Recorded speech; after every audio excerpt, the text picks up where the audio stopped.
कुछ चीज़ों के बारे में जानकारी होना बहुत ज़रूरी है। यूपी जो बीईओ लास्ट पेपर 2019 में जो नोटिफिकेशन आया था, 2020 में उसका आई थिंक अगस्त के आसपास पेपर हो गया था और दिसंबर में मेंस हो गया था। लगभग 3 साढ़े 3 महीने का समय था। उसकी ऑफिशियली कट ऑफ तो जारी नहीं हुई थी, लेकिन जो एक एक्सपेक्टेड कट ऑफ जारी हुई थी कि इतने से इतने वालों का उसमें सिलेक्शन हो गया था, उसके आधार पे कुछ मैंने डेटा बनाया और इसीलिए मैंने थंबनेल बनाया कि इतने नंबर आई तो नौकरी पक्की।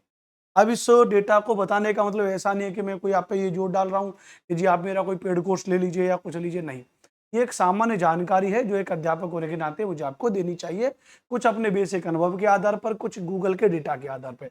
इसमें मोस्टली जो गूगल से लिया गया डेटा है कुछ, उसके आधार पर कुछ एक आध जो दोस्त मेरे हैं उस समय के हमारे जो स्टूडेंट वगैरह जो पास किए, उनसे मैंने बात की तो उन्होंने कहा कि लगभग गुरुजी इतने नंबर थे, इतने पे मेरा नहीं हुआ था, लेकिन उसके नंबर श्याम के इतने नंबर थे तो पास हो गए। तो एक अनुमान था, मतलब जिसको कहते हैं कि 99% एक्यूरेसी के साथ में मैंने एक डेटा निकाला है। उस डेटा के आसपास कि अगर आपकी तैयारी चल रही है, मान के चलते हैं आप यूपीवीओ की तैयारी कर रहे हैं, हालांकि पिछले 4 साल से 5 साल से भर्ती आई नहीं है, लेकिन फिर भी संभावना है कि अभी अखबार में एक कटिंग आई थी, मैंने आपको बताया होगा, उसके आधार पर कहा गया कि भैया फिलहाल 135 के आसपास कुछ पदों पर भर्ती आने की संभावना है। तो जाहिर सी बात है कि कुछ कुछ जानकारी आपको होनी चाहिए।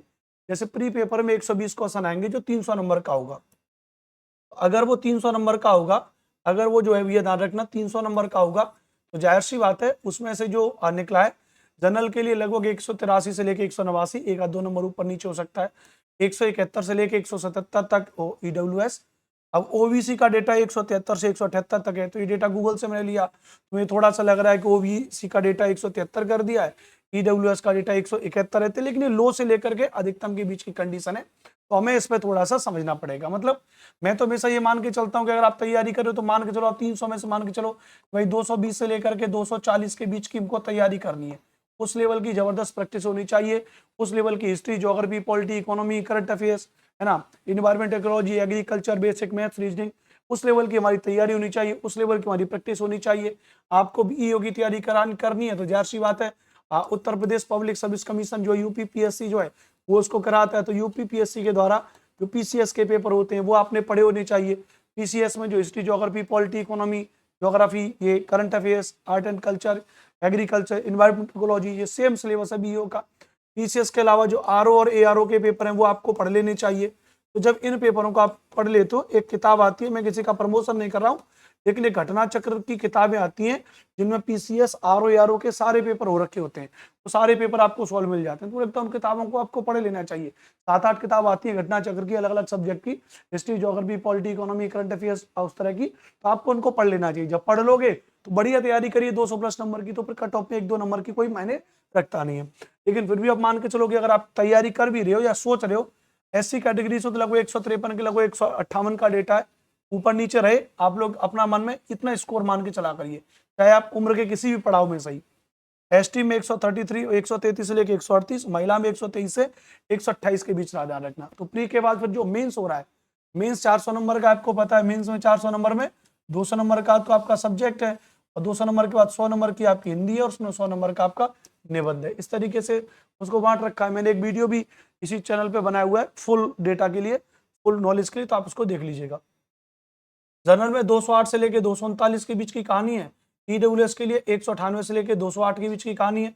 ओबीसी में 192 से 205, एससी में 187 से 203, एसटी में 157 से 180, एक्स सर्विसमैन के लिए 181 से 203, दिव्यांग वाली कैटेगरी में 167 से 193 के बीच का डेटा रहा है। तो मान के चलिए कि वो इस तरीके से चीजें ध्यान रखना।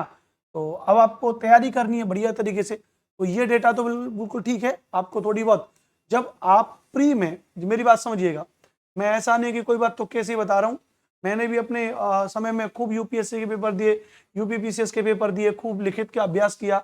मैं अपने उस अंडरस्टैंडिंग पे बता रहा हूँ कि लिखित की तैयारी, लिखित परीक्षा की तैयारी तब और बेहतर हो सकती है जब आपने प्रीलिम्स में आपको जानकारी हो जाएगी।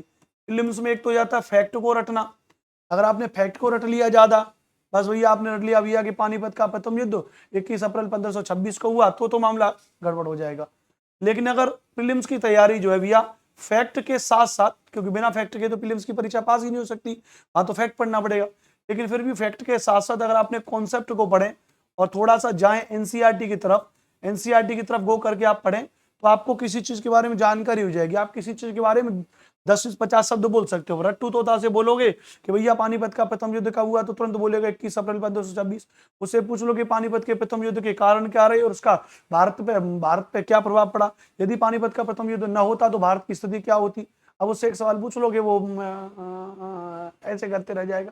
तो अगर आपने ढंग से तैयारी की तो आप कम से कम उसके बारे में बोल पाओगे कि जी पानीपत के प्रथम युद्ध के कारण ये रहे साहब, उनका इब्राहिम लोदी का चाचा जाकर के उसके पास गया, राणा सांगा ने उसको निमंत्रण भेजा, और ये जो कंट्रोवर्सी भी चली थी राणा सांगा वर्सेस बाबर वाली, तो बाबर आया तो उसके बाद भारत में मुसलमानों का रूल शुरू हुआ, जिसकी वजह से भारतीय सभ्यता संस्कृति का जो एक प्रकार से पूछा जा सकता है कि वो डिक्लाइन हुआ, क्या वास्तुकला में कुछ परिवर्तन आया, क्या मुगलों ने भारतीय संस्कृति, तो लॉट ऑफ चीजें। तो आप तभी तो चीजों को लिख पाओगे, ऐसा नहीं कि मैं चीज बता रहा हूँ। तो कुल मिलाकर के लिखित परीक्षा को लेकर के बहुत ज्यादा एकदम चिंतित नहीं होना है। 3 से 4 महीने का समय मिलता है हमेशा से लिखित परीक्षा के लिए, आप आराम से कर सकते हो। तो आप प्री की तैयारी को ढंग से पढ़िए। मेजरली जो आपके सब्जेक्ट हैं history, geography, political science, economics, और आपका जो साइंस है फिजिक्स, केमिस्ट्री, बायोलॉजी, जूलॉजी वाला, उसके अलावा आपका एनवायरमेंट, इकोलॉजी वाला पोर्शन ध्यान रखना, एग्रीकल्चर वाला पोर्शन है, रिसोर्सेज वाला पोर्शन है जो डेटा वाला है, इनको थोड़ा सा कॉन्सेप्ट के साथ पढ़िए।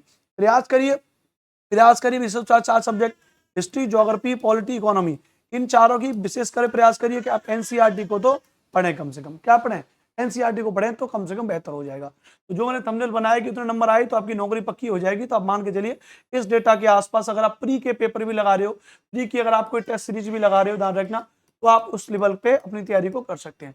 ध्यान रहे मैं किसी भी पेड सर्विस के बारे में नहीं बता रहा हूँ, ना मैंने आपको बताया कि मैं कोई टेस्ट सीरीज बनाता हूँ, ना मैं कोई एप्लीकेशन बता रहा हूँ, ना कोई कोर्सेज बता रहा हूँ, ऐसा मैं कोई प्रमोशन नहीं कर रहा हूँ।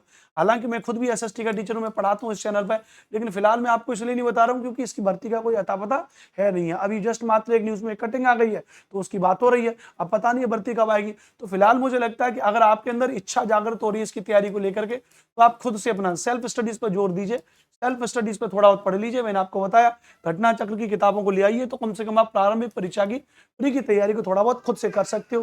खुद से आप थोड़ा सा एनसीईआरटी की किताबों को पढ़ने का प्रिपरेशन कर सकते हो। बात क्लियर भैया? बाकी अगर हमसे और आपको कुछ और जानकारी चाहिए तो वीडियो के डिस्क्रिप्शन में हमने एक व्हाट्सएप ग्रुप बना दिया, आप उस व्हाट्सएप ग्रुप को ज्वाइन कर लीजिएगा। कोई और तो वो हमने आपको बता दिया है। ये नंबर है हमारा 9235566411। आप इस नंबर पे व्हाट्सएप पर मैसेज कर सकते हो अगर आपको कोई अपनी क्वेरी चाहिए। प्लीज बेकार की कॉल मत करिएगा क्योंकि सारी जानकारी मैंने वीडियोस में आपको बता दी है। आप कॉल करें ना सर जी ये बताओ उम्र कितनी होगी, तो जी मैंने सब पिछली वीडियो में बता दिया है। कृपया करके हमारा टाइम वेस्ट ना करें, बहुत महत्वपूर्ण टाइम है आपका भी और हमारा भी।